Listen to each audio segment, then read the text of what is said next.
अस्सलामुअलैकुम। पेशे खिदमत है खौफनाक कहानी रोलुका। रूहानियत में कमाल हासिल करने के बाद अपने आबाई कस्बे में आकर ज़रूरतमंदों के मसाइल हल करने लगा। उस्ताद ने सख्ती से ताकीद कर दी थी कि किसी भी ज़रूरतमंद से एक पैसा भी नहीं लेना और तुम्हारी ज़रूरतों के लिए ऊपर वाला तुम्हें कहाँ से रोज़ी देगा ये तुम्हें पता भी नहीं चलेगा। और फिर रोलुका ने उस्ताद मोहतरम की बात गिरह में बांध ली। एक रोज़ उस्ताद ने फरमाया, बेटा अब तुम मेरी नज़र में विच डॉक्टर बन चुके हो। अफ्रीका में रीत रिवाज सदियों से चली आ रही हैं कि जो भी रूहानियत में कमाल हासिल करता है या फिर थोड़ा बहुत रूहानियत से रोशनास हो जाता है उसे विच डॉक्टर कहा जाता है। उस्ताद ने रोलुका की पीठ पर थपकी देते हुए कहा, बेटा तुम्हारे कब्जे में बेशुमार नादीदा कुव्वतें आ गई हैं और अगर तुमने मजीद मेहनत की तो मजीद ताकतें तुम्हारे ज़ेरे असर आ जाएंगी। कभी अपनी ताकत पर घुमंड न करना, हमेशा अपने आप को आला की बजाय अदना ही समझना, अपनी ताकत से बढ़कर कभी किसी ताकतवर से न टकराना। और अगर कभी ऐसा वक्त आन पड़े तुम्हारे मद्दे मुकाबिल कोई तुमसे ताकत में ज्यादा हो, वो तुम्हारी बात किसी सूरत ना माने तो खुफिया तौर पर अपने बड़ों से रब्ता करना। तुम्हारे बड़े तुम्हारी मदद को फौरन हाजिर होंगे या फिर तुम्हें अपने मद्दे मुकाबिल से मदद के लिए कोई खास अमल या तरीका अखज़ कर देंगे। और हाँ, एक और बात याद रखना, कभी लालच को दिल में जगह ना देना। फिर एक और अहम बात जिसके लिए मर्द अपने आप को रोक नहीं सकता वो है खूबसूरत औरतों का दामे फरेब। औरतें बड़े बड़े मुत्तकी परहेजगार लोगों को राह से भटका देती हैं और जब कोई मर्द जो कि मुत्तकी ही क्यों ना हो, जब वो औरत के फरेब में आ जाता है तो अपनी आकबत तक खराब कर लेता है। औरत को कभी ना खिलौना बनाना और ना ही कभी औरत के हाथ में खिलौना बन जाना। इन बातों पर तुम अगर कायम रहोगे तो कामयाबी और शोहरत तुम्हारे कदम चूमेगी। रोलुका ने उस्ताद की बातों पर हमेशा कायम रहने के लिए वादा किया और उस्ताद की इजाज़त से अपने कस्बे में आकर परेशान हाल लोगों के मसले हल करने लगा। सुबह एक मखसूस वक्त पर रोलुका अपने आस्थाने पर आकर बैठ जाता और फिर ज़रूरतमंदों की लाइन लग जाती। और फिर शाम का भी एक वक्त मुकर्रर था। मुकर्ररा वक्त ख़त्म होने के बाद कोई ज़रूरतमंद नहीं आता बल्कि कस्बे के चंद दोस्त आ जाते जो कि रूहानियत में दिलचस्पी लेते। वो आस्थाने में बैठकर रोलुका से रूहानियत के मुतालिक बातें करते। उन्हीं दिनों रोलुका के चंद शागिर्द बन गए थे और उनकी ख्वाहिश थी कि रोलुका उन्हें रूहानियत से रोशनास कराए। एक दिन एक खास शागिर्द ने पूछा, उस्ताद मोहतरम रूहानी अलूम हासिल करने के दौरान कोई ऐसा भी वाक़या आपके साथ रूनमा हुआ जिसकी वजह से आप नाकाबिले बयान हालात से दो चार हुए, यानी आपने बहुत ज़्यादा डर महसूस किया हो? ये सुनकर रोलुका बोला, अजीज साथियों, अमल सीखना हकीकत में लोहे के चने चबाने के मुतरादिफ है। मेरे साथ बेशुमार डरावने, खौफनाक और नाकाबिले बयान वाक़यात रूनमा हुए। एक मरतबा ऐसा हुआ कि मैं हिसार कायम करके अमल में मसरूफ़ था कि मुझे लगा कि मैं जंगल में बैठा हूँ और जब मेरे होश बहाल हुए तो मैं खौफजदा हो गया कि मैं जंगल में कैसे पहुँच गया कि इतने में एक शेर के दहाड़ने की आवाज़ आई तो मैं दहल कर रह गया। फिर चंद ही लम्हे गुजरे थे कि वो शेर अपनी कहर बरसाती आंखों से मुझे घूरते हुए मुझसे चंद कदम के फासले पर आकर गुर्राने लगा। फिर चंद लम्हे ही गुजरे थे कि एक साथ कोई दर्जन भर शेर करीब आ गए और सबने दहाड़ना शुरू कर दिया। उन शेरों को देखकर मेरी गिग्गी बंध गई, मेरा गला खुश्क होने लगा, मेरे जिस्म में ऐसा महसूस होने लगा कि मेरी रगों में खून मुंजमद होकर रह गया हो। और फिर ऐसा हुआ कि तमाम शेर यक बयक दहाड़ते हुए मुझे चीर फाड़ने के लिए मुझ पर झपट पड़े। मैंने एक चीख मारी और अपनी जगह औंधे मुंह गिर पड़ा, मगर मैं महफूज था। मेरे जब हवास बहाल हुए तो मैंने आंखें खोल कर देखा, तमाम शेर अपनी अपनी जगह पड़े थे और वह शोलों की लपेट में थे। मेरी चीख इतनी बुलंद थी कि मैं क्या बताऊं। फिर मैंने देखा कि मेरे उस्ताद मेरे सामने खड़े मुस्कुरा रहे थे। फिर उन्होंने हाथ के इशारे से और आवाज़ से बताया कि यह सब नज़रों का धोखा था, तुम अपना अमल जारी रखो। फिर मेरी जान में जान आई। सब शागिर्द रोलुका की बात सुन रहे थे कि अचानक एक दहशतनाक सांप छत पर से कमरे के फर्श पर गिरा और उसकी फुंकार ने लोगों में खलबली मचा दी।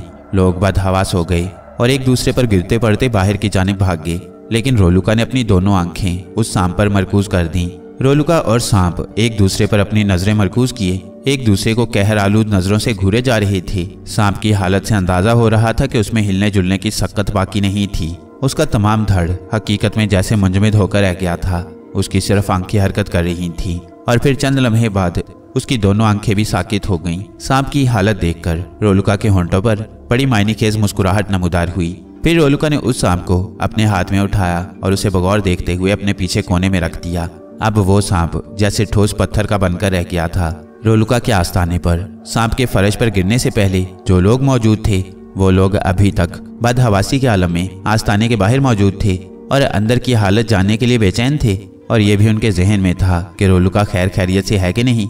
इतने में रोलुका की आवाज आई, जो कि अपने शागिर्द का नाम लेकर पुकार रहा था। रोलुका की आवाज सुनते ही तमाम लोगों के चेहरे खिल उठे और फौरन से पेशतर रोलुका का शागिर्द अंदर की तरफ लपका। उसके बाद फिर रोलुका की आवाज सुनाई दी, जनाब आप सारे लोग अंदर आस्थाने में तशरीफ ले आएं। और रोलुका की आवाज सुनते ही सारे लोग आस्थाने में दाखिल हुए और रोलुका का इशारा पाते ही अपनी जगह बैठ गई।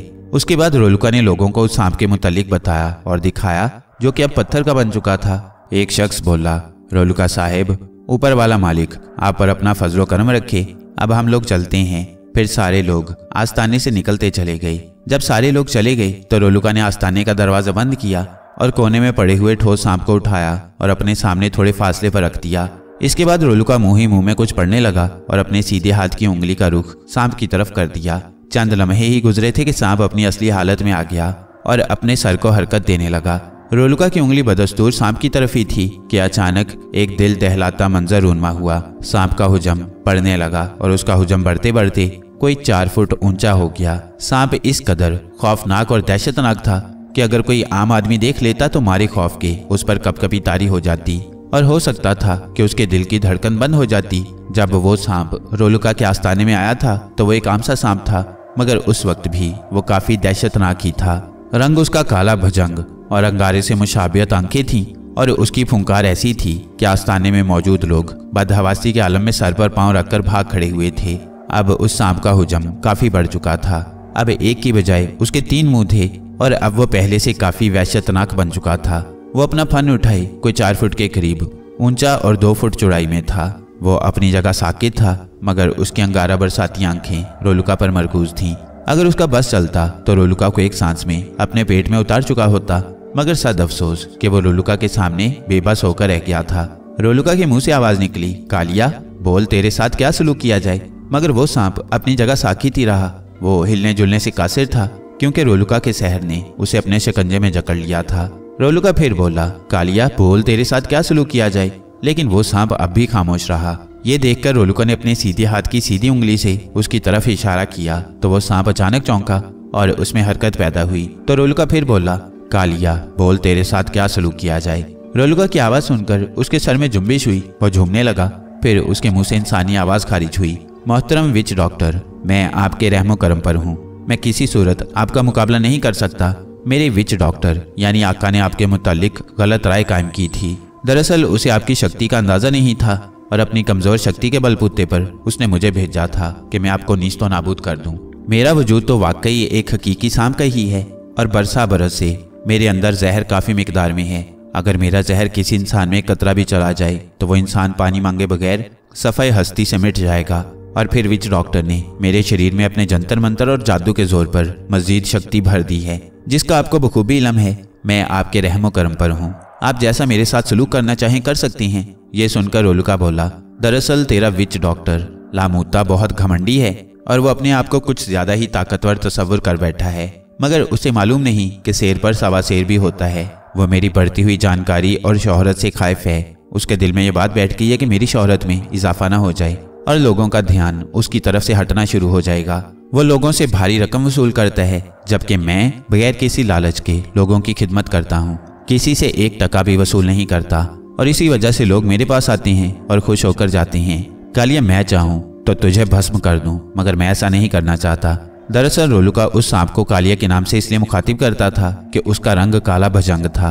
रोलुका फिर बोला, दरअसल मैं तुझे इस हालत में तेरे विच डॉक्टर के पास भेजना चाहता हूँ, ताकि तुझे देखकर उसे समझ आ जाए कि उससे भी ज्यादा कोई शक्तिशाली है और फिर आइंदा वो कोई कदम उठाने के लिए कई बार सोचे।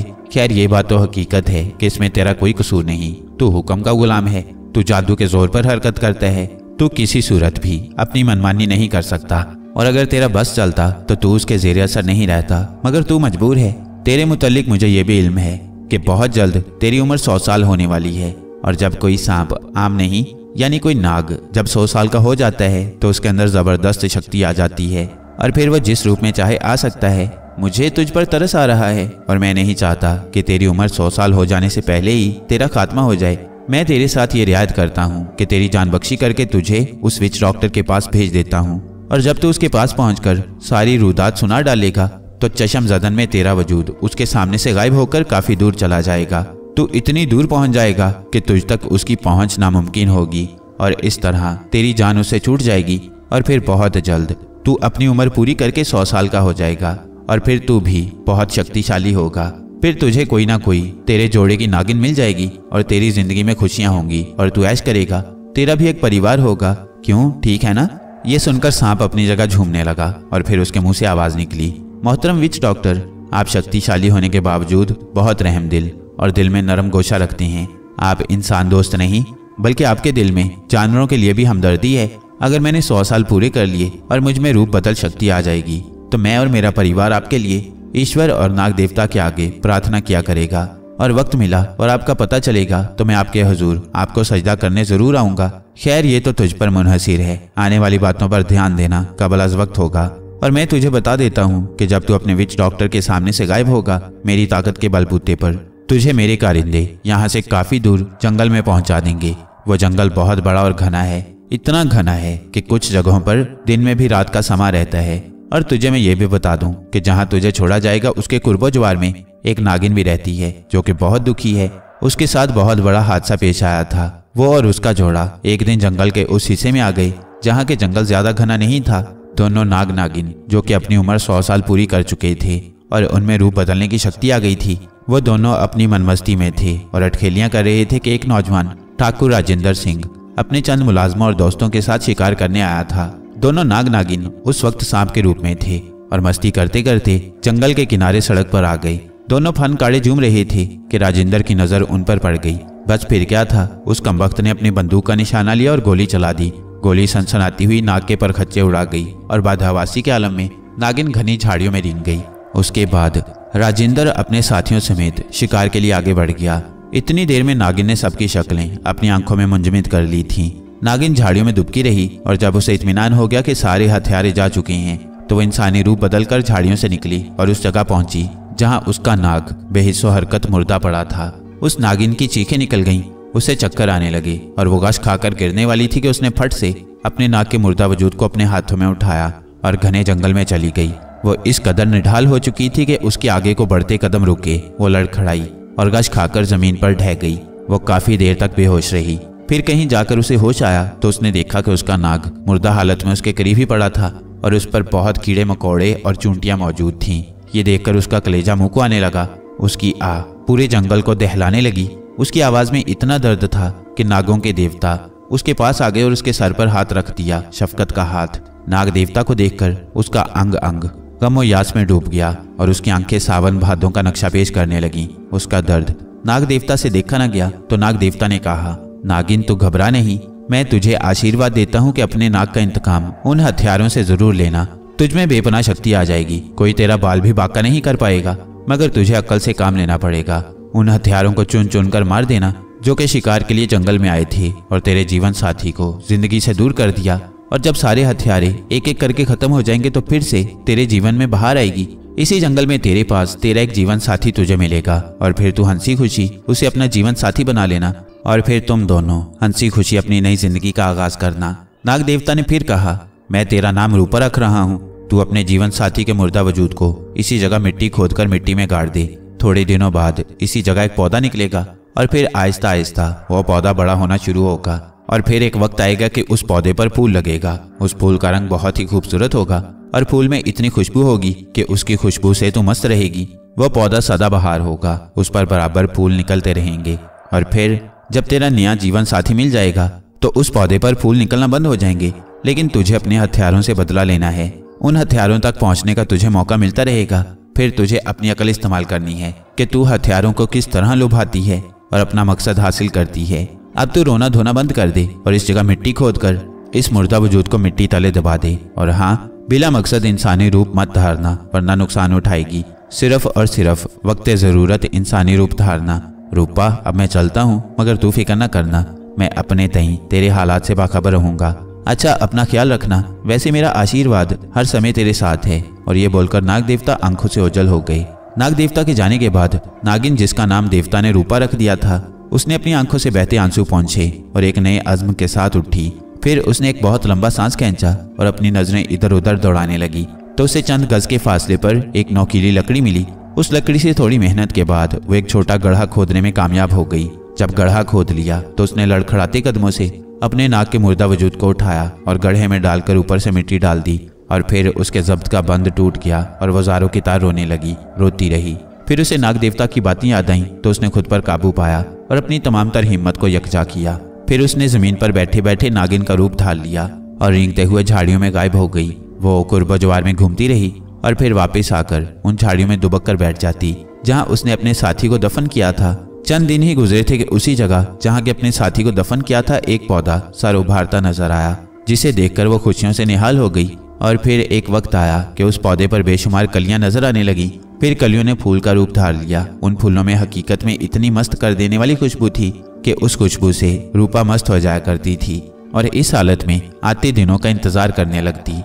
और फिर एक रोज राजेंद्र सिंह अपने दोस्तों और मुलाजमों के साथ उस जंगल में शिकार के लिए आ गया। राजेंद्र के साथ उसके 3 दोस्त और 3 ही मुलाजिम थे। राजेंद्र के 2 दोस्त शिकार के लिए आगे बढ़ गए थे, जबकि तीनों मुलाजिम और एक दोस्त राजेंद्र के पास खेमे में मौजूद थे। रूपा ने फौरन उन सबको पहचान लिया। उस वक्त रूपा नागिन की हालत में थी। वो काफी बेचैन हो गई। उसका बस नहीं चलता था कि फौरन सबको मौत के घाट उतार दे। रूपा ने अपना गुस्सा थूक दिया और मंसूबे के तहत आगे बढ़ने लगी। चूंकि वो नागिन बनी हुई थी इसलिए उसे किसी ने ना देखा और वो तेजी से उन दोनों की तरफ बढ़ी जो हिरन के शिकार के लिए घात लगाए बैठे थे। दोनों एक दूसरे से थोड़े फासले पर थे। रूपा झाड़ियों और खुश्क पत्तों में छुपती छुपाती दोनों शिकारियों में से एक के बहुत करीब पहुंच गई। वो शिकारी बंदूक से हिरन का निशाना लिए अपने कुर्बा जवार से बेखबर था। उसका निशाना हिरन पर था और हिरन एक दरख्त की थोड़ी आड़ में था। शिकारी सोच रहा था कि जैसे ही हिरन निशाने पर आएगा तो वो गोली चला देगा। नागिन ने आओ देखा ना ताओ, उसने बड़ी तेजी से अपना सर खुश्क पत्तों के ढेर से बाहर निकाला और जब उसने भांप लिया कि शिकारी अपने आप से भी बेखबर है तो वो उछली और शिकारी के हाथ पर डस लिया और फिर इससे भी कहीं तेजी से पलटी और पत्तों में छुपती हुई आगे को निकलती चली गई और शिकारी से थोड़े फासले पर खुश्क पत्तों में छुपकर बैठ गई। शिकारी की फलक शगाफ चीख कुर्बा जवार को दहला गई और बंदूक उसके हाथ से छूटकर नीचे गिर गई। शिकारी का दूसरा साथी जो कि थोड़े फासले पर था अपने साथी की कर्बनाक चीख को सुनते ही बड़ी तेजी से उस जगह पहुंचा जहां के उसका साथी जहर की वजह से जमीन पर तड़प रहा था और फिर देखते ही देखते उसके मुंह से झाग निकलने लगा। वो हवास बागता अपने साथी को खौफ के आलम में करीब बैठकर देखे जा रहा था कि अचानक नागिन तेजी से पत्तों में से होती हुई आई और फुंकारते हुए जस्त लगाई और शिकारी के माथे पर डंक मार दिया और फिर फन उठाकर नागिन दोनों शिकारियों का हकारत की निगाह से देखने लगी। फिर उसने अपना रूप बदला और इंसानी रूप में आ गई। वो दोनों कर्ब और अजियत के मारे जमीन पर गिरे हुए तड़प रहे थे और जब उनकी नजर रूपा पर पड़ी तो उनकी आंखें फटी की फटी रह गईं और खौफ ने उन्हें दबोच लिया। इसके चंद मिनट तड़पने के बाद ठंडे पड़ गए। उन दोनों का जिस्म बड़ी तेजी से नीला पड़ने लगा था। रूपा ने बड़ी हकारत से दोनों को देखा और फिर नफरत से उन दोनों पर थूक दिया। फिर बोली, मौत का बदला मौत। फिर वो जमीन पर लेटती चली गई और उसने दोबारा नागिन का रूप धार लिया और एक तरफ को निकलती चली गई। जब 2.5 घंटे हो गए तो खेमे में मौजूद राजेंद्र को तशवीश हुई कि इतना वक्त हो गया और दोनों पलट कर नहीं आए और ना ही उनकी बंदूक चलने की आवाज सुनाई दी। अगर कोई शिकार नजर आता तो यकीनन वो गोली जरूर चलाते। खेमे में राजेंद्र और उसका एक दोस्त शंकर मौजूद था और तीनों नौकर गरम गरम खाना बनाने में मसरूफ थे। राजेंद्र ने शंकर से कहा, यार ये दोनों अभी तक पलटे नहीं, हालांकि खाने का वक्त भी हो गया। और फिर राजेंद्र ने रामू को आवाज दी। रामू उसका बहुत फर्माबरदार नौकर था। राजेंद्र की आवाज सुनते ही वो खेमे में आया और मुअद्दब खड़ा हो गया और बोला, जी सरकार, आपने आवाज दी। राजेंद्र बोला, रामू जल्दी से जा और उन दोनों को बुला कर लिया, ये दोनों अभी तक नहीं आए जबकि खाने का वक्त हो गया है। राजेंद्र की बात सुनकर रामू खेमे से बाहर निकला और उस तरफ को चलने लगा जिस तरफ वो दोनों शिकार के लिए गए थे। रामू उन दोनों को आवाजें देता हुआ आगे ही आगे बढ़ रहा था, मगर वो दोनों होते तो जवाब देते। खैर, रामू काफी आगे निकल गया, मगर फिर अचानक ही रामू बदहवास होकर मुड़ा और सर पर पांव रखकर भागने लगा। रामू अपनी ताकत से बढ़कर कहीं दौड़ रहा था और फिर जब रामू खेमे के पास पहुंचा तो धड़ाम से जमीन बोस हो गया। रामू को देखकर दोनों नौकर हवास बागता हो गए क्योंकि जमीन पर गिरते ही रामू बेहोश हो चुका था। वो दोनों रामू को देखकर अजीब अजीब आवाजें निकालने लगे थे कि इतने में राजेंद्र खेमे से बाहर निकला। उन दोनों की आवाजें सुनकर राजेंद्र बोला, अरे क्या हुआ, तुम दोनों क्या अनाप शनाप बके जा रही हो। मगर जैसे ही राजेंद्र की नजर नीचे गिरे हुए रामू पर पड़ी तो वह हैरत में पड़ गया।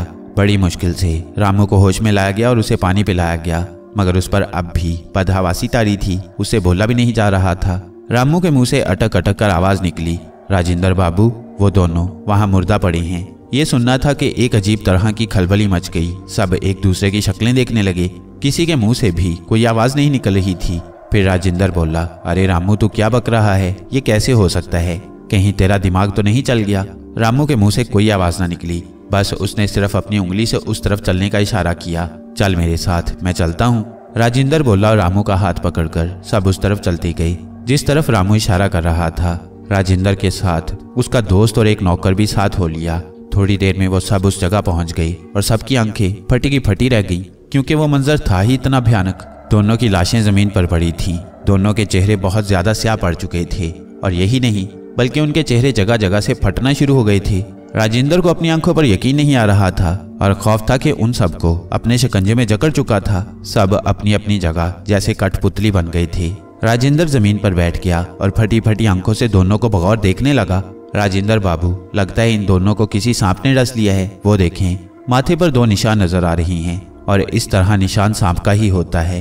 फिर राजेंद्र बोला, मगर जमुना, दोनों को एक साथ सांप ने कैसे डस लिया? मेरे दिमाग में कोई बात नहीं आ रही। ये बातें हो रही थीं कि मुर्दा पड़े दोनों के चेहरे की खाल फटने लगी और जख्म से मवाद निकलने लगा। ये देखकर वहां पर मौजूद सबके सब मारे हैरत और खौफ के अपनी अपनी जगह सहम गए। किसी के भी दिमाग में कोई बात नहीं आ रही थी। सूरज सर पर आ गया था और सूरज की किरणें उन दोनों पर पड़ रही थीं। फिर देखते ही देखते दोनों के चेहरे मस्क होने लगे और वह भयानक सूरत इख्तियार कर गई। चेहरे की सारी खाल जगह जगह से फट गई और पूरे जिस्म का गोश्त गलने लगा। किसी में इतनी हिम्मत नहीं थी कि कोई उनके जिस्म को हाथ लगाता। राजेंद्र की आंखों से आंसू निकलने लगे थे। आनन फानन सारा गांव जंगल में हाजिर हो गया। लोगों के साथ गांव के मंदिर के पंडित जी भी आए थे। पंडित जी काफी उम्र रसीदा थे। पंडित जी और गांव के सारे लोग उस जगह गए जहां मुकेश और भोले की लाशें पड़ी थीं। दोनों की लाशें बहुत ज्यादा मस्क हो चुकी थीं। अब तो उस जगह मौजूद दोनों के ढांचे ही पड़े थे। जिस्म का सारा गोश्त मवाद बनकर बह चुका था और ताफुन अभी भी उठ रहा था। उस जगह को देखकर लोगों ने यह अंदाजा लगाया कि सांप बहुत जहरीला था और उसके जिस्म में बहुत ज्यादा जहर था। पंडित जी लाश की हालत देखते हुए बोले, मित्रों, लाश की हालत ऐसी नहीं कि उठाया जाए। मेरा तो मशवरा है कि इसी हालत में और इसी जगह इन पर लकड़ियां डालकर इनका क्रियाक्रम कर दिया जाए और फिर जो आप लोगों और राजेंद्र बाबू का मशवरा होगा किया जाएगा। पंडित जी की बातें सुनकर राजेंद्र बोला, पंडित जी, आपकी बात बिल्कुल ठीक है, और अब गांव वालों की क्या राय है? राजेंद्र की बात सुनकर सब लोगों ने मुत्तफिक का फैसला दिया कि पंडित जी की बात दुरुस्त है और फिर इस बात की रोशनी में सूखी लकड़ियां इकट्ठी की गई और जल्दी जल्दी उन पर लकड़ियां डालकर पंडित जी ने उनका क्रियाक्रम कर दिया। इसके बाद गांव वाले आंसू बहाते हुए वापस गांव में आ गए। गांव के सारे लोग उन दोनों की लाशों को देखकर अपनी अपनी जगह हैरत और खौफ के समुंदर में गोताजन थे और ये बात साबित हो चुकी थी कि उन दोनों को किसी बहुत जबरदस्त शक्तिशाली नाग या नागिन ने ही डसा है। जैसे जैसे वक्त गुजरता गया लोगों की सोचें दम तोड़ती गईं। हाँ, ये जरूर था कि उन दोनों के घर वाले गम से निढाल थे और आंसू थे कि उनकी आंखों से बहते रहते थे। राजेंद्र के बाप का इंतकाल हो चुका था और बाप के इंतकाल के बाद गांव वालों ने उसे गांव का मुखिया बना दिया था। वक्त गुजरता रहा और रूपा वक्त के हिसार में बहती रही। उसका रोज का जो मामूल था वो रोजाना वक्त मुकर्रर पर उसे झेलती रहती और इसी तरह 2-2.5 महीने गुजर गए। उधर राजेंद्र के गांव में भी सब कुछ मामूल के मुताबिक चल रहा था। घर वाले और गांव के लोग मुकेश और भोले का गम भूल चुके थे और वैसे भी कौन किसी के गम को जीवन भर सीने से लगाए बैठा रहता है। एक दिन राजेंद्र ने जतिंदर से कहा, यार जतिंदर, कई महीने हो गए कि हम शिकार करने नहीं गए। अब तो मैं शिकार के बगैर अजीब सा महसूस कर रहा हूँ। मन चाहता है कि उड़कर जंगल में पहुंच जाऊं और ढेर सारे हिरन मारूं। जतिंदर, मैं कुछ नहीं जानता, तू जल्दी से प्रोग्राम बना और हम शिकार के लिए निकल खड़े हों। राजेंद्र की बात सुनकर जतिंदर बोला, जैसे तुम्हारी मर्जी, आजकल मौसम भी साजगार है। और फिर तीसरे दिन सुबह 9 बजे राजेंद्र अपनी जीप में जतिंदर और रामू के साथ शिकार के लिए निकल पड़ा और कोई 1.5 घंटे बाद जंगल में पहुंच गया। जंगल में झाड़ियों के सबब जीप बहुत आहिस्ता चल रही थी। राजेंद्र और जतिंदर बातों में मशगूल थे कि इतने में एक जबरदस्त नुस्वानी चीख सुनाई दी, बचाओ बचाओ। और फिर उन्होंने देखा कि एक जवान लड़की बहुत तेज दौड़ती हुई आई और उनकी जीप से थोड़े फासले पर गिर पड़ी। उस लड़की को देखते ही राजेंद्र ने फौरन जीप रोक ली और जल्दी से वो जीप से उतरा। उसके साथ ही जतिंदर भी जीप से नीचे उतर पड़ा। लड़की के चेहरे पर बहुत ज्यादा घबराहट थी और वो अपने पीछे सहमी हुई देख रही थी। राजेंद्र फौरन उसके करीब गया और उसके हाथ पकड़कर उसे उठाया लड़की क्या थी? हुस्न और दिलकशी का पैकर थी। ऐसी हसीन के राजिंदर ने अपनी इतनी जिंदगी में ऐसा हुस्न नहीं देखा था। राजिंदर उसके हुस्न में खो गया। लड़की इतनी बदहवास थी कि उसकी सांसें उथल पुथल हो रही थीं। उसका सीना डर और खौफ की वजह से जोर जोर से फूल और पिचक रहा था। पहली नजर में ही राजिंदर अपना दिल हार बैठा और फिर वो जतिंदर की आवाज पर चौंका। फिर उसके मुंह से निकला, आप इस जंगल में अकेली और घबराई हुई, आखिर क्या बात है? जी, वो मुझे पकड़ने के लिए मेरे पीछे भाग गए थे। वो दो थे। ये तो अच्छा हुआ कि आप लोगों को देखकर वो भाग गए। मैं अपने बाबूजी के साथ जंगल किनारे से जा रही थी कि अचानक ना जाने वो दोनों कहां से आए और मुझे पकड़ लिया। मेरे बाबूजी ने तैश में आकर एक को पकड़ा तो उसने मेरे बाबूजी पर बड़े छुरे से वार किया और मेरे बाबूजी को मार दिया। हाय, अब मैं क्या करूं, कहां जाऊं? और ये बोलकर वो ज़ारो की तार रोने लगी और रोते हुए उसकी हिचकी बन गई। लड़की के रसीले गालों पर आंखों से गिरते हुए आंसू राजिंदर के दिल को तहोबाला करने लगे। राजिंदर का बस नहीं चल रहा था कि उसे अपने दिल में छुपा लेता कि फिर लड़की की आवाज़ सुनाई दी, सरकार, क्या आप मेरी मदद कर सकती हैं?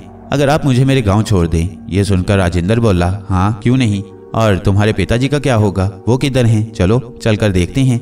और फिर राजिंदर उस लड़की के साथ आगे बढ़ा।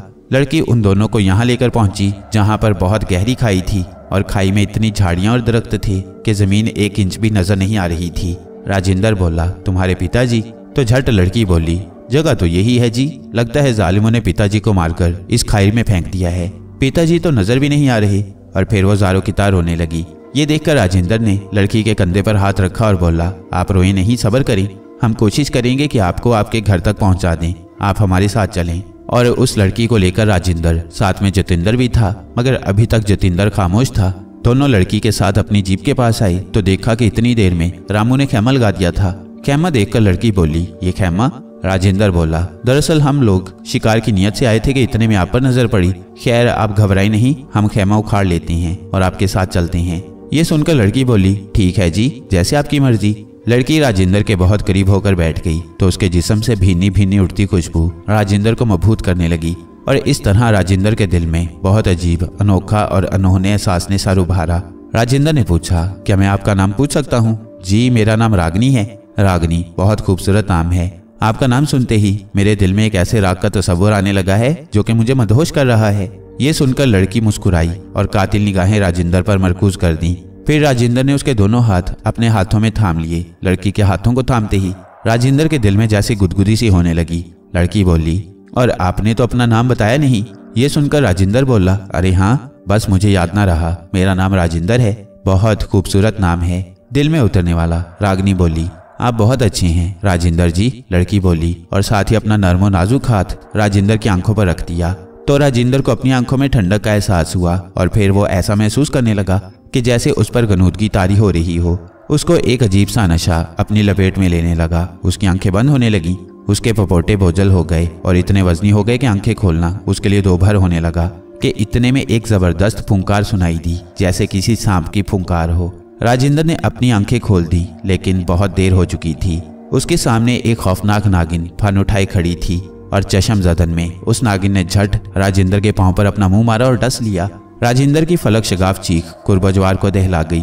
राजिंदर की चीख सुनकर रामू और जतिंदर भागते हुए खेमे में आए तो राजिंदर की हालत बहुत खराब थी। जतिंदर ने पूछा, क्या हुआ? तो राजिंदर के मुंह से निकला, वो नागिन इच्छाधारी नागिन थी और उस पर मदहोशी छाने लगी। रूपा नागिन अपना काम करके खेमे के नीचे से निकल चुकी थी। फिर दोनों ने राजिंदर को उठाया और जीप की पिछली सीट पर लिटा दिया। राजिंदर मुकम्मल तौर पर मदहोश था और फिर देखते ही देखते वो दोनों राजिंदर को लेकर गांव पहुंच गए। ये खबर गांव में जंगल की आग की तरह फैल गई कि जंगल में राजिंदर को इच्छाधारी नागिन ने डस लिया है। पंडित जी फौरन दौड़े दौड़े आए। राजिंदर के घर वाले रोते हुए पिछाड़े खा रहे थे। गांव के सारे लोग और औरतें वहां जमा थीं। पंडित जी बुलंद आवाज से बोले, लोगों मेरी बात गौर से सुनो और तुरंत राजिंदर का क्रियाक्रम कर दिया जाए, नहीं तो राजिंदर बाबू का हाल भी मुकेश और भोले जैसा होगा। बिल्कुल देर नहीं होनी चाहिए। और फिर पंडित जी ने गांव के कुछ नौजवानों को इधर उधर दौड़ाया ताकि वो सब मिलकर क्रियाक्रम का सारा इंतजाम पलक झपकते में कर दें। और फिर यही कुछ हुआ। 1 घंटे के अंदर अंदर सारा काम मुकम्मल हो गया। आहों और सिसकियों में राजिंदर की चिता को आग लगा दी गई। उधर गांव में सारे लोग इस बात पर हैरान थे कि आखिर इच्छाधारी नागिन ने उन तीनों दोस्तों को ही इंतकाम का निशाना क्यों बनाया। उन्होंने उसका क्या नुकसान किया था कि वो उनके दुश्मन बन गई और उसने उन्हें मौत से हमकिनार कर दिया। और फिर एक दिन जब जतिंदर का गम कुछ कम हुआ तो उसने पंडित जी को बताया, पंडित जी दरअसल एक रोज हम चारों जीप पर मौज मस्ती करते हुए जंगल में जा रहे थे कि जंगल किनारे सड़क पर दो सांप एक दूसरे से खेलते हुए नजर आए। तो राजेंद्र ने जल्दी से जीप रोकी और अपनी बंदूक हाथ में लेकर उन सांपों का निशाना लेने लगा तो मैंने मना किया, अरे इन सांपों का निशाना क्यों ले रहे हो, चल छोड़ इन्हें भी मौज मस्ती करने दो। मगर राजेंद्र ने मुझे खामोश कर दिया और बोला, दरअसल मैं इन सांपों पर अपना निशाना आजमाना चाहता हूँ। और फिर राजेंद्र ने गोली चला दी तो उन दोनों सांपों में से एक को गोली लगी और वो मौके पर ही मर गया और दूसरा फौरन झाड़ियों में कहीं गायब हो गया। अब मुझे याद आया कि वो इच्छाधारी नागिन और नाग थे। नागिन बच गई थी और उसने इस तरह अपने नाग का इंतकाम लिया। और यहाँ तक बोलकर रोलुका फिर अपने सामने मौजूद सांप से मुखातिब हुआ, कालिया मैंने उस इच्छाधारी नागिन रूपा की पूरी रुदात सुना दी ताकि तू उसके बीते हुए हालात से बाखबर रहे और जब तू अपनी उम्र को पहुंचेगा और तुझमें इंसानी रूप बल्कि हर रूप में आने की शक्ति मिल जाएगी तो तू भी इच्छाधारी नाग बन जाएगा और फिर तेरा मिलन उस रूपा नागिन से होगा। तू उसका ख्याल रखना। और हाँ, वो नागिन हिंदुस्तान के जंगल में है और तू इस वक्त अफ्रीका के मुल्क में है। अब थोड़ी देर बाद तू अपने विच डॉक्टर के सामने चला जाएगा और तुझे देखकर तेरा विच डॉक्टर हैरत में पड़ जाएगा। विच डॉक्टर के सामने तो इसी शक्ल में मौजूद होगा जिस शक्ल में तू इस वक्त मौजूद है और फिर पलक झपकते ही तू अपनी असली हालत में आ जाएगा और फिर मेरे कारिंदे तुझे गायब करके तुझे हिंदुस्तान के जंगल में पहुंचा देंगे और उसी जंगल में रूपा नागिन मौजूद है। तू अपने विच डॉक्टर की पहुंच से जब इतनी दूर हो जाएगा तो तेरे विच डॉक्टर की ताकत तुझ तक नहीं पहुंच पाएगी और इस तरह तू खैर खैरियत से रहेगा। अभी तेरी उम्र 100 साल होने में कोई 1.5 साल बाकी है। 1.5 साल बाद तू 100 साल का हो जाएगा, तब कहीं जाकर तुझ में रूप बदलने की शक्ति आ जाएगी। अच्छा अब तू तैयार हो जा, मैं तुझे अपनी ताकत के जोर पर तेरे विच डॉक्टर के पास भेज रहा हूँ। और हाँ, मेरी तमाम बातें याद रखना और वैसे भी तू मेरी पहुंच से बाहर नहीं रहेगा। अगर तूने मेरी बातों की खिलाफ वर्जी की तो मेरे कारिंदे फौरन तुझे उठाकर मेरे पास ले आएंगे और फिर तेरी दुर्गत बनते देर नहीं लगेगी। और फिर रोलुका ने कुछ पढ़कर सांप पर फूंका। सांप धुएं में तहलील होकर गायब हो गया। तो रोलुका ने एक लंबा सांस खींचा और फिर किसी अनजान जुबान में कुछ बुड़बुड़ाने लगा। लगता था कि रोलुका उस जुबान में अपने कारिंदों को हदायत दे रहा था। विच डॉक्टर मालूता अपने आस्थाने पर बैठा था। वो अकेला था और ना जाने किन ख्यालात में खोया हुआ था कि अचानक आस्थाने में सीटी बजी तो मालूता ने फौरन अपनी आंखें खोल दी। उसने देखा कि आस्थाने के एक कोने में गाढ़ा गाढ़ा धुआं एक जगह जमा हो रहा था और फिर देखते ही देखते उस धुएं ने एक हैवले की शक्ल इख्तियार की और फिर उस हैवले ने एक जबरदस्त खौफनाक सांप की शक्ल इख्तियार कर ली। उस सांप के 3 मुंह थे और वह हुजम में काफी बड़ा था। उसे देखकर विच डॉक्टर मालूता के माथे पर शिकने पड़ गईं और वह तिलमिलाकर रह गया। उसकी बेचैनी दीदनी थी और ऐसा लगता था कि उसके जिस्म में जैसे आग लग गई हो। फिर उसके माथे पर पसीने के कतरे नमूदार होने लगे। विच डॉक्टर मालूता फटी फटी निगाहों से अपने सामने मौजूद सांप को देख रहा था। वह हैरत और साथ ही साथ खौफ के समुद्र में गोताजान था कि मैंने क्या किया और ये क्या हो गया। मैंने तो इसे आम नॉर्मल हालत में भेजा था और ये क्या होकर आ गया। इसका मतलब है कि मेरा दुश्मन मुझसे भी नंबर ले गया और फिर उसने मेरे साथ वो सलूक किया कि शायद मैं इसको बरसों ना भुला सकूं। उसने मेरी मेहनत पर पानी फेर दिया। फिर वो गरजदार आवाज में मुखातिब हुआ, नागना ये तू किस साल में मेरे सामने आया है, हकीकत बता कि मैं क्या देख रहा हूँ। ये देखकर नागना बोला, विच डॉक्टर आपने जिस तरह मुझे भेजा और मैं गया, मगर जिसके पास भेजा था वो आपसे कहीं ज्यादा शक्तिशाली है, जिसका सबसे बड़ा सबूत मैं हूँ जो आपके सामने हूँ। उसने तो मेरी हैयत ही बदल कर रख दी और पता नहीं दिल में क्या आया कि उसने मुझे जिंदा छोड़ दिया और मेरी ये दुर्गत बनाकर आपके पास भेज दिया। विच डॉक्टर मैं तो आपका गुलाम हूँ। आपने मुझे शिकार के लिए भेजा लेकिन मैं तो खुद शिकार हो गया।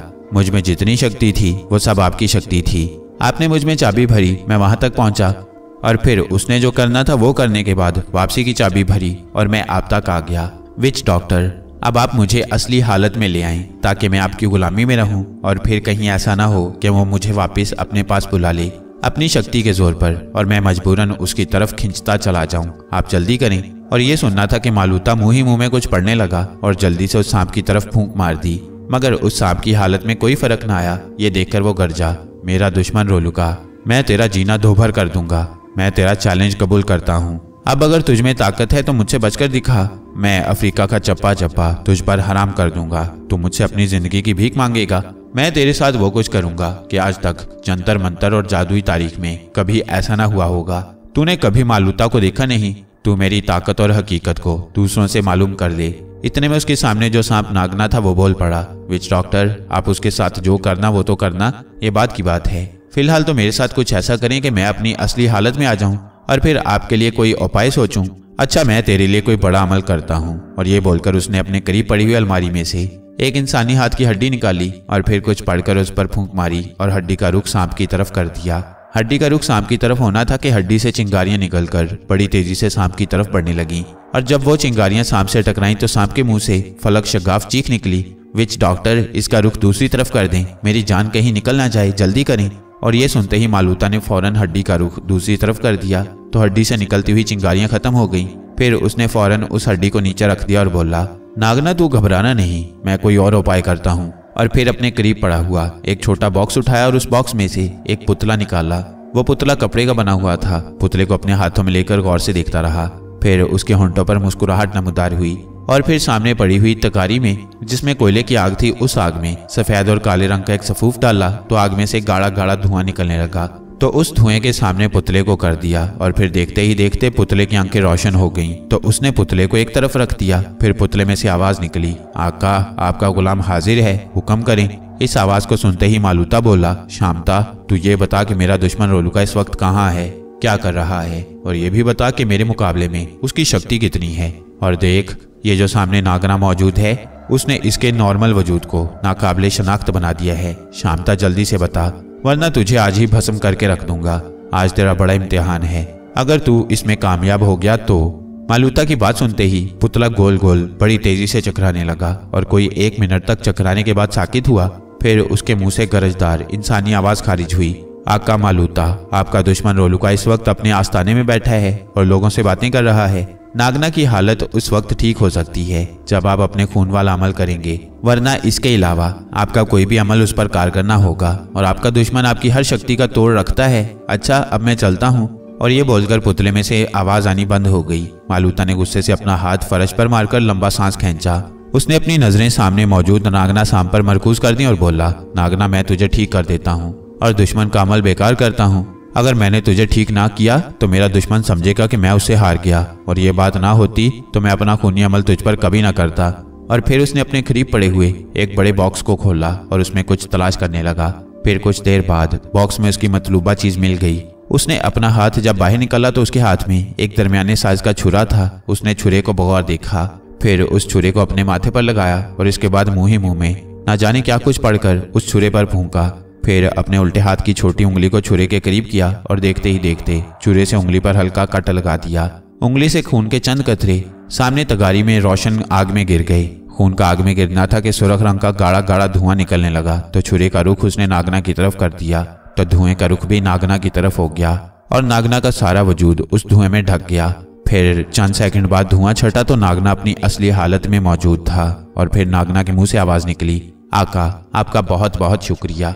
इतने में विच डॉक्टर की आवाज सुनाई दी, दुश्मन रोलुका, देख, मैंने तेरा मंत्र बेकार कर दिया, अब तू अपनी खैर बना और खुद को मेरे वार से बचा। इतने में नागना बोला, अच्छा आका, अब मेरे जाने का वक्त हो गया है और मैं जा रहा हूँ, बल्कि मुझे ले जाया जा रहा है। आका, बस हमारा और आपका।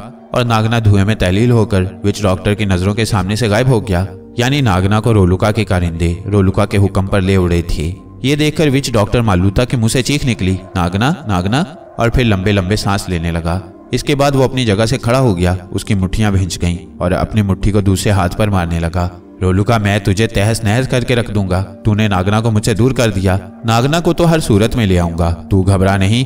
बस अब तेरे पास ज्यादा वक्त नहीं रहा। तू अपने दिल को मसोच कर रह जाएगा, पल पल तू सुकून के लिए तरसेगा। मैं तेरा उपाय करता हूँ। और ये बोलकर मालूता ने अपने हाथ की दूसरी उंगली पर कट लगाया और खड़े खड़े अपनी उंगली का रुख दहकती हुई आग की तरफ कर दिया। तो उंगली से निकलते हुए खून के कतरे आग में गिरने लगे और देखते ही देखते आग से काफी मिकदार में गाढ़ा गाढ़ा धुआं निकलकर पूरे कमरे में बिखर गया। धुएं का कमरे में भरना था कि मालूता बुलंद आवाज से न जाने क्या क्या बकने लगा। जुबान ऐसी थी कि किसी आम इंसान के समझ की बात ना थी। और फिर देखते ही देखते उस धुएं में अजीबोगरीब खौफनाक डरावनी शक्लें नजर आने लगीं। ऐसा लगता था कि वो सब मालूता के वीर थे जो मालूता के बुलाने पर आ गए थे। मेरे एक दुश्मन ने मुझसे पंगा ले लिया है। मेरे खास गुलाम नागना को मुझसे छीन लिया है और शायद अब नागना मेरे हाथ ना लगे। मैं दुश्मन रोलुका को नीस्तो नाबूद करना चाहता हूँ। क्या तुम लोगों ने मेरा हुक्म मानकर मेरा साथ देना है? अब तुम सबका इम्तिहान है। कामयाबी पर तुम सब के लिए कुंवारी लड़कियों का ताज़ा खून इतना मिलेगा कि तुम सब पीते पीते थक जाओगे। मैं अभी और इसी वक्त से तुम सबको दुश्मन रोलुका की निगरानी पर लगाता हूँ। अब तुम सब फौरन जाओ और रोलुका के गिर्द फैल जाओ, मगर यह एहतियात रखना कि तुम सब की मौजूदगी उस पर जाहिर न होने पाए। यानी तुम लोगों को उसके कारिंदों की हदूद से दूर रहना होगा। उसके कारिंदे बहुत चौकस और तेज नजर वाले हैं, और हाँ, अगर कोई अपनी गलती से उसके कारिंदा के हत्थे चढ़ जाए तो पलक झपकते ही अपने आप को बचाने के लिए उस कारिंदे के सामने अपने आप को खत्म कर दे, और इस तरह वो कारिंदा उसे मुर्दा समझकर छोड़ देगा और चला जाएगा। और ऐसे होते ही तुम में से जिसके साथ ऐसा हुआ है वो चंद सेकंड बाद खुद ब खुद होश में आ जाएगा और इस तरह वो बच जाएगा। ये ख्याल रहे कि तुम में से कोई भी जल्दबाजी का मुजाहरा न करे, वरना नुकसान का ज्यादा खदशा है। मेरी तमाम बातें अपने पल्ले बांध लो, वरना तुम लोगों को नुकसान से कोई न बचा सकेगा। जब तुम सब अपनी अपनी जगह पहुंच जाओ तो अपने आप पर ध्यान रखना और साथ ही दुश्मन पर भी नजर रखना और मेरे करीब आने की कोशिश न करना। मैं खुद ही हर किसी की खबर रखूंगा। हर तरफ से दुश्मन रोलुका को घेरना है ताकि वो बच ना सके। इसके बाद कमरे में मौजूद धुआं खत्म हो गया और मालूता अपनी जगह खड़ा हो गया। धुआं छटने का मतलब था कि मालूता के सारे वीर वहां से गायब होकर रोलुका की निगरानी के लिए चले गए थे। मालूता के कमरे से रोलुका के कारिंदों ने नागना यानी मालूता के सामने जो सांप था उसे रोलुका के हुक्म पर गायब करके उठाया और हवा के दोष पर रोलुका के कारिंदे नागना को लिए हुए हिंदुस्तान में मौजूद जंगल में ले आए और उसे रूपा नागिन के ठिकाने के करीब छोड़ दिया। रूपा उस समय भी अपने ख्यालों में खोई हुई थी, लेकिन फिर अचानक उसकी छठी हिस्स ने उसे बाखबर किया कि कोई नया नाग तुम्हारे बहुत करीब आ गया है। और फिर रूपा ने झट से अपना रूप बदला और नागिन के रूप में उस तरफ चली जिस तरफ नागना मौजूद था। उधर नागना को भी रूपा नागिन की खुशबू हवा के जरिए मिल चुकी थी। हवा उस तरफ की थी जिस तरफ नागिन मौजूद थी। जैसे ही नागना की नाक में रूपा की खुशबू पहुंची तो नागना चौकन्ना हो गया। नागना वैसे भी सहमा हुआ था क्योंकि उसे मालूम था कि इस वक्त वो एक अनजान जंगल में मौजूद है।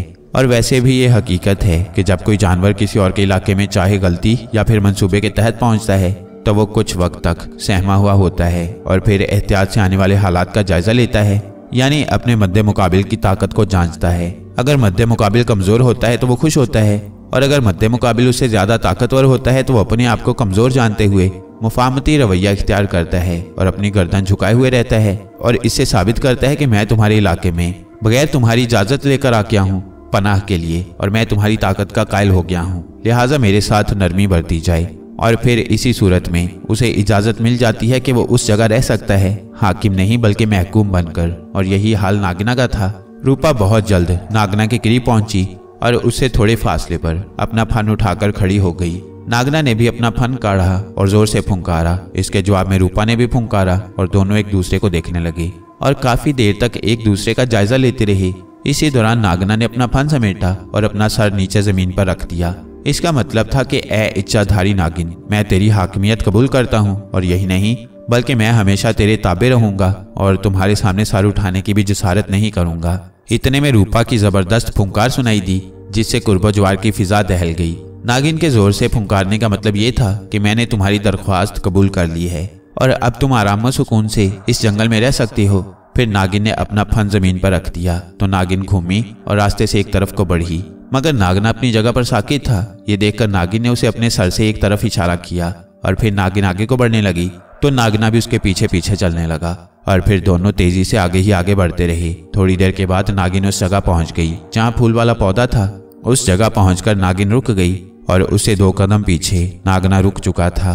नागिन पौधे को बगौर देखती रही, फिर अचानक उसका रूप बदलने लगा और देखते ही देखते वो एक बहुत ही खूबसूरत नारी के रूप में आ गई। नागना अपनी जगह साकित ही रहा, फिर वो नागना की तरफ मुड़ी और उसे बगौर देखा। नागना अपना फन नीचे किए नागिन को देखे जा रहा था।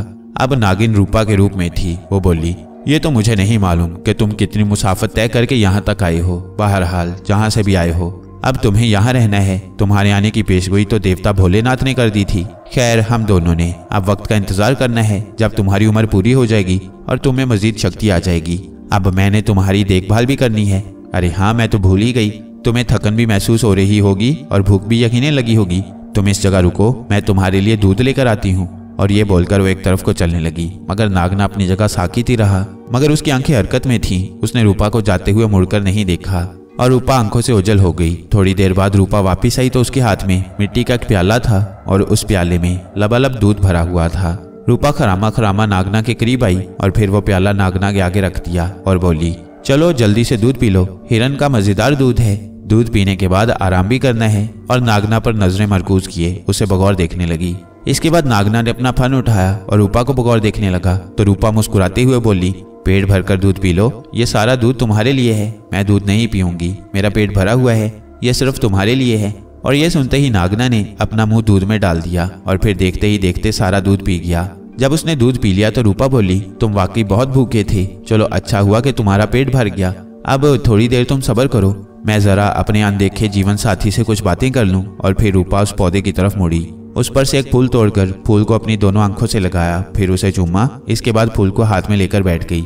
इसके बाद फिर एक मर्तबा उस फूल को चूमने के बाद बोली, शंकर तुम चले गई और मैं रोती बिलखती सिसकती समय के धारे में बहने लगी, लेकिन मैं अपने मकसद से एक पल के लिए भी नहीं हटी। मैंने तुम्हारे असल हथियारे को भी डसकर खत्म कर दिया। उस पापी को डसने के बाद मुझे इतना सुकून मिला कि मैं लफ्जों में बयान नहीं कर सकती। जब मैंने उसे डसा तो मेरे अंग अंग और हर एक रुएं में खुशी भर गई। ये तो मैंने तहैया कर रखा था कि उस हथियारे को किसी भी सूरत नहीं छोड़ूंगी, चाहे इसके लिए मेरी जान ही क्यों ना चली जाती। वैसे तो मैंने 3 को डसकर खत्म कर दिया, हथियारे का एक साथी रह गया है, मगर मेरे मन में आया है कि उसका कोई कसूर नहीं था और अब तो वो किसी सूरत भी जंगल में नहीं आएगा।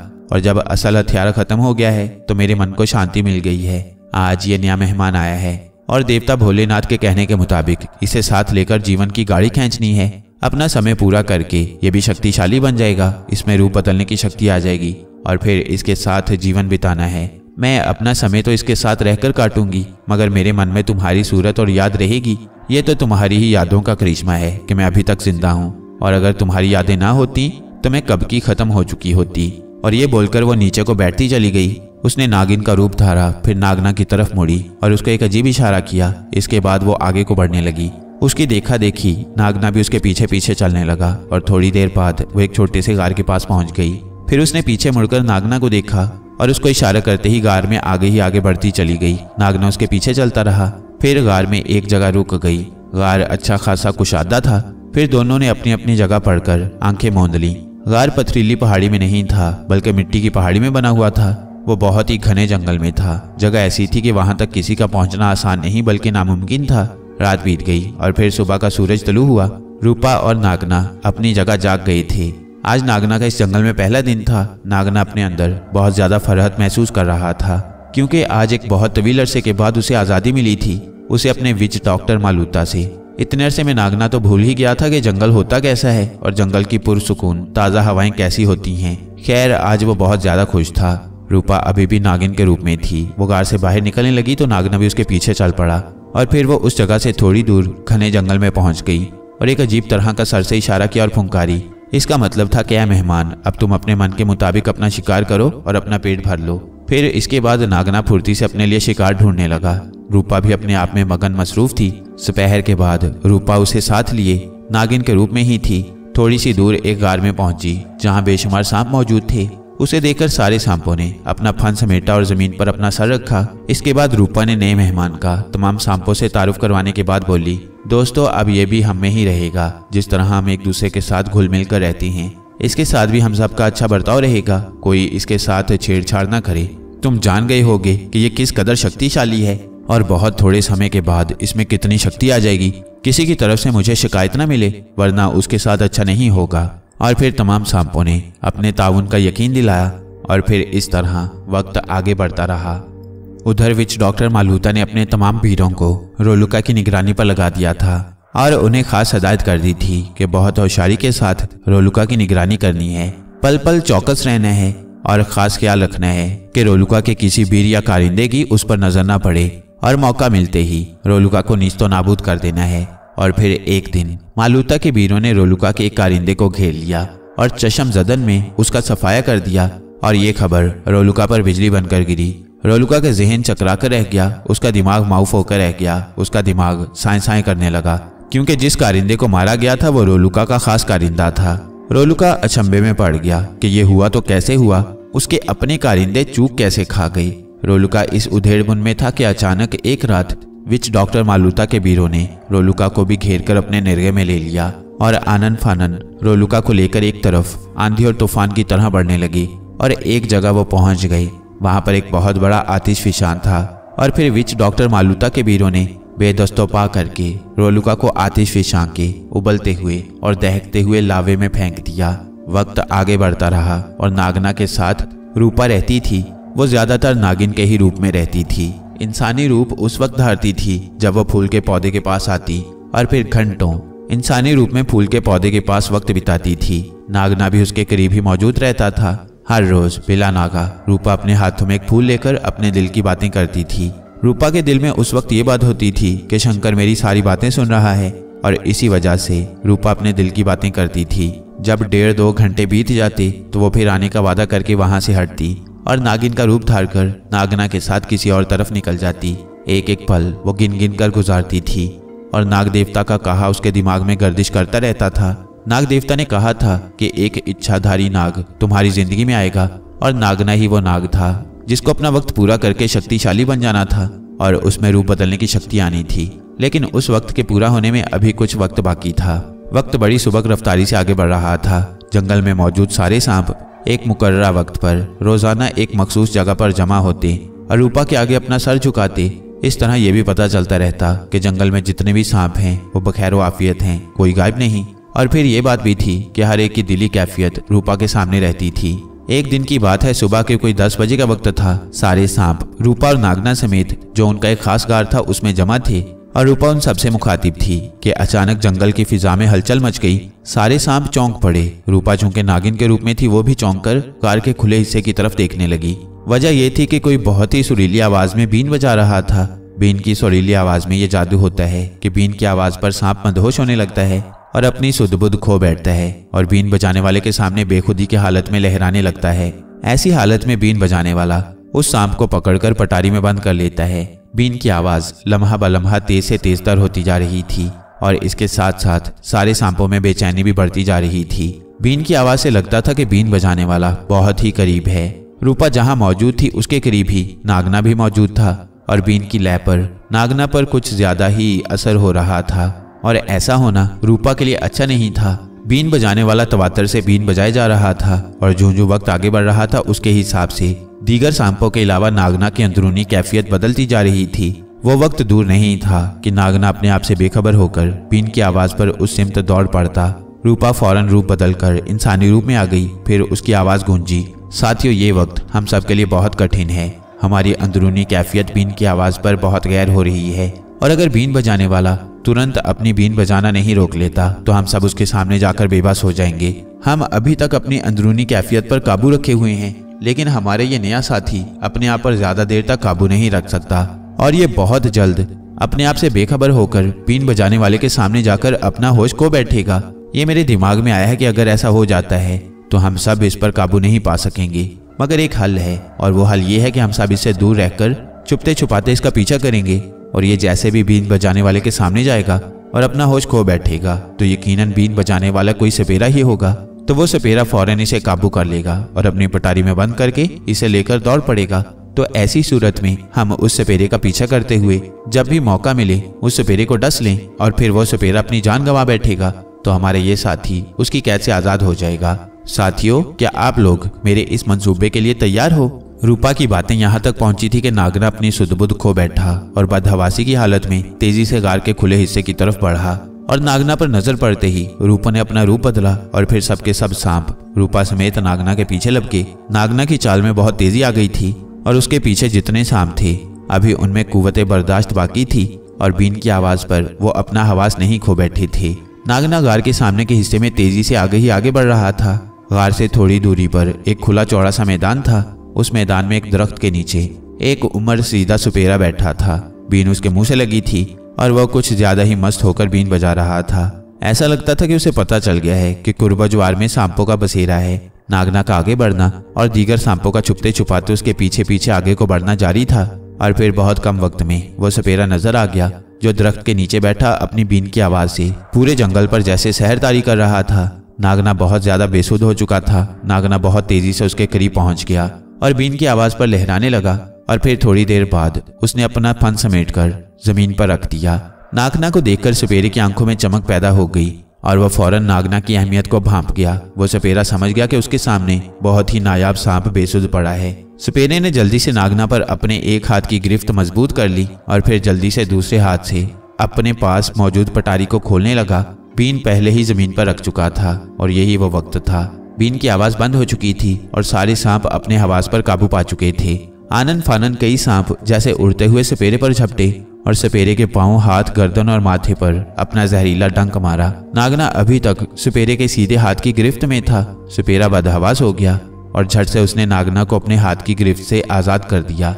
कई सांपों का जहर सपेरे के जिस्म में उतर चुका था। सपेरे की आंखें फटी की फटी पड़ी थी। वो तसव्वुर भी नहीं कर सकता था कि उसके साथ ऐसा भी हो सकता है। सारे सांप रूपा की सरबराही में रेंगते हुए एक तरफ जा रहे थे और सपेरा उन्हें हसरत भरी नजरों से देख रहा था। सपेरे पर गनूदगी तारी होने लगी थी और चश्म जदन में वो जमीन पर ढह गया। उसके जिस्म से जान निकल रही थी और फिर देखते ही देखते वो सपेरा बेजान हो गया। उसकी रंगत पहले नीली हुई, फिर स्याही माइल हो गई और वह मर गया। इसके बाद उसके जिस्म का गोश्त गलने लगा और फिर उसका सारा गोश्त रकीक मादा बनकर जमीन पर बह गया। उधर रूपा की सरबराही में सारे सांप गार में पहुंच गए और सबके सब अपनी अपनी जगह पर विराजमान हो गए। इतनी देर में रूपा ने अपना रूप बदला और वो इंसानी रूप में आ गई और मोहब्बत पाश नजरों से अपने तमाम साथी सांपों को देख रही थी। नागना भी उसके करीब फनकाड़े मौजूद था। रूपा की आवाज गूंजी, साथियों, आप सबका बहुत बहुत शुक्रिया कि आप सबकी कोशिश, हिम्मत और हौसले से हमारे नए मेहमान की जान बच गई। अगर हमारे मेहमान की जान ना बचती तो हमारे लिए बहुत ही अजियतनाक बात थी। खैर, हम सब ने हिम्मत की और अपने मेहमान को आज़ाद करा लिया। हमारा नया मेहमान हम सब के लिए बहुत ही अहम है और फिर यह कैसा शक्तिशाली है तुम सबको मालूम है। हाँ, ये बात ज़रूर है कि अभी अपनी आज़ाद और जंगली ज़िंदगी से आशना नहीं, वक्त के साथ साथ इसमें भी हम जैसी शक्तियाँ आ जाएंगी। नागना भी अपनी अंदरूनी कैफियत की वजह से बहुत शर्मसार है। ये मुझ समेत आप सबसे मुआफ़ी का तलबगार है और ये हम सबका शुक्रिया अदा कर रहा है। साथियों, हर जानदार के लिए उसकी आज़ादी बहुत बड़ी नेमत है।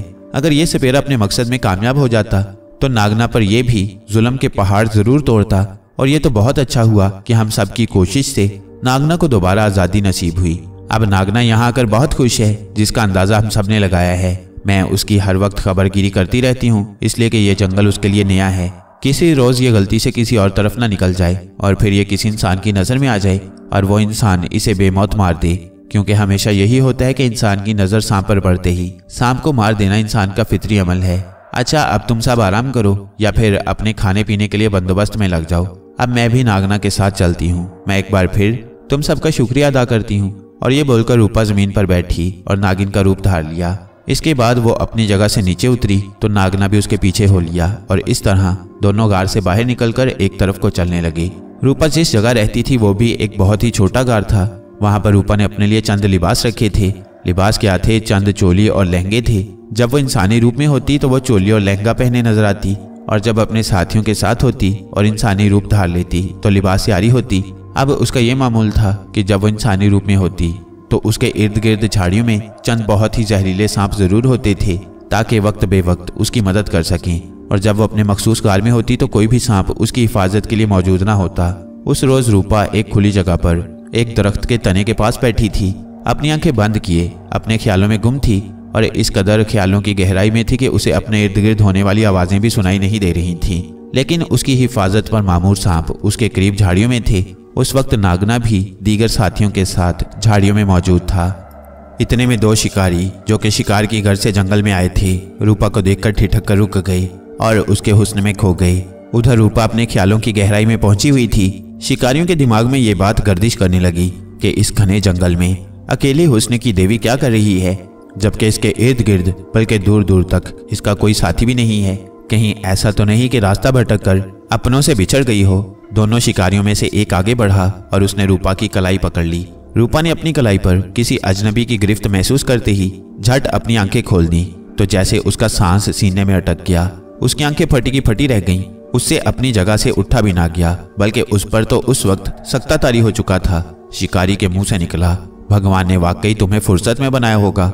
रूपा इस कदर अचंभे में थी कि जैसे उसकी जुबान बिल्कुल गुंग होकर रह गई थी, क्योंकि उसके तो तसव्वुर में ही ना था कि वो किसी की नजर में आ जाएगी और कोई अजनबी उसकी कलाई पकड़ेगा। कलाई पकड़ने वाला बोला, लगता है गूंगी है और गूंगे बहरे भी होते हैं और लगता है किस्मत आज मुझ पर कुछ ज्यादा ही मेहरबान है। इसे तो मैं साथ जरूर ले जाऊंगा भगवान का तोहफा समझकर। दूसरा शिकारी बोला, वाकई लगता है कि ये गूंगी है, लेकिन यहाँ पर यह अकेली क्या कर रही है, ये समझ से बाहर है। चल इसे उठा और जल्दी से एक गाड़ी की तरफ चल। जिसने रूपा की कलाई पकड़ी थी उसने रूपा की दूसरी कलाई भी पकड़ ली और फिर उसने रूपा को ऊपर को उठाया। इस हरकत पर रूपा ने बिल्कुल भी चूंचरा नहीं की, बल्कि वो तो अभी तक बदहवासी की हालत में थी।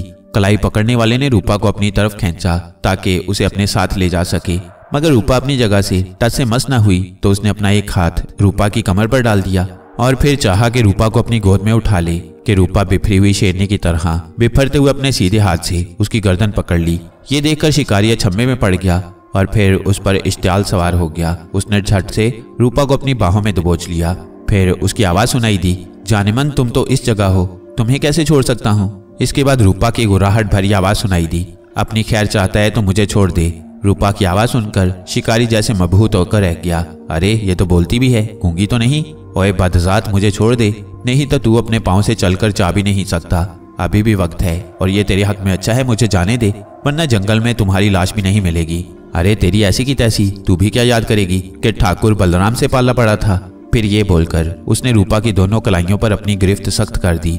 फिर बोला, दलीप तू जरा परे हट, मैं इसकी हिकड़ी निकालता हूँ। उसकी ये बात सुनकर दूसरा, जिसका नाम दलीप था, 2-4 कदम आगे बढ़ा और अपना मुंह दूसरी तरफ करके खड़ा हो गया।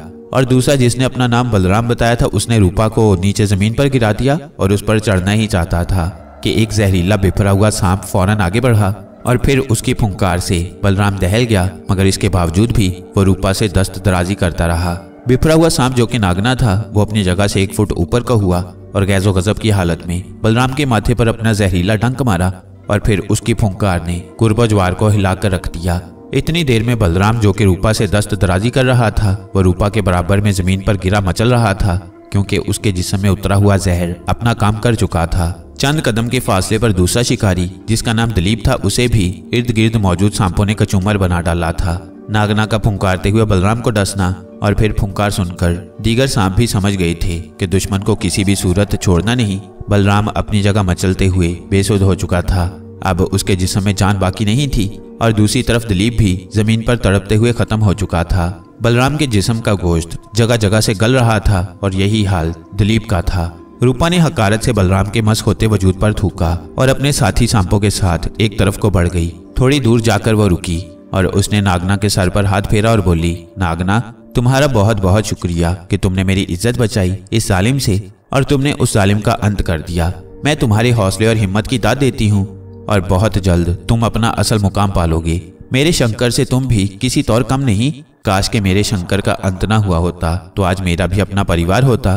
खैर जो होना था वो तो हो गया, भगवान की इच्छा के आगे किसी की क्या चलनी। फिर वो जमीन पर बैठी और नागिन का रूप धारकर एक तरफ को रेंगने लगी। उसके पीछे पीछे नागना था, वो भी रूपा के पीछे चलता जा रहा था और दीगर सांप किसी और तरफ चले गए थे। नागना को लिए हुए रूपा उस फूल के पौधे के पास पहुंची जहाँ के रोजाना जाती और उस पर से एक फूल तोड़कर अपने हाथ में लेती और घंटों वहां रहती और फूल के पौधे को शंकर बोलकर मुखातिब करती और अपने दिल की ढेरों बातें करती। उस वक्त भी वो फूल के पौधे के पास पहुंची और फिर उसने अपना इंसानी रूप धार लिया। एक फूल तोड़ा और उस फूल को दोनों आंखों से लगाया तो उसकी आंखों से सावन भादों की तरह आंसू बहने लगे। वो ज़ारों की तार होती रही और जब थोड़ी देर बाद उसके दिल का गुबार छटा तो उसने एक बहुत लंबा सांस खींचा और बोली, शंकर आज फिर एक जालिम से पाला पड़ गया था। उसने मेरी इज्जत खराब करना चाहिए और करीब था कि वो मेरा अंत कर देता। नागना ने तुरंत उसका बेड़ा गर्क कर दिया और देखते ही देखते उस पापी का अंत हो गया। मैं नाग देवता की इच्छा में खुश हूँ, मगर तुम्हारी यादें हर लम्हे मेरे दिल में रहती हैं। खैर ये हमारे भाग्य में लिखा था, ये तो भगवान और नाग देवता को ही मालूम है। ये भी भाग्य में है कि नागना मेरा मुहाफिज बनेगा और इस तरह हमारा परिवार आगे बढ़ेगा। लेकिन ये मेरी ख्वाहिश है कि मैं हर रोज तुम्हें जरूर याद करूंगी। इस तरह कोई 1.5 घंटे तक बातें करती रही, फिर बोली, अच्छा शंकर अब मैं चलती हूँ। मुझे तो नहीं मगर नागना को जरूर भूख महसूस हो रही होगी। और ये बोलकर उसने नागिन का रूप धारा और एक तरफ को रेंगती हुई आगे बढ़ गई। इस तरह वक्त गुजरता रहा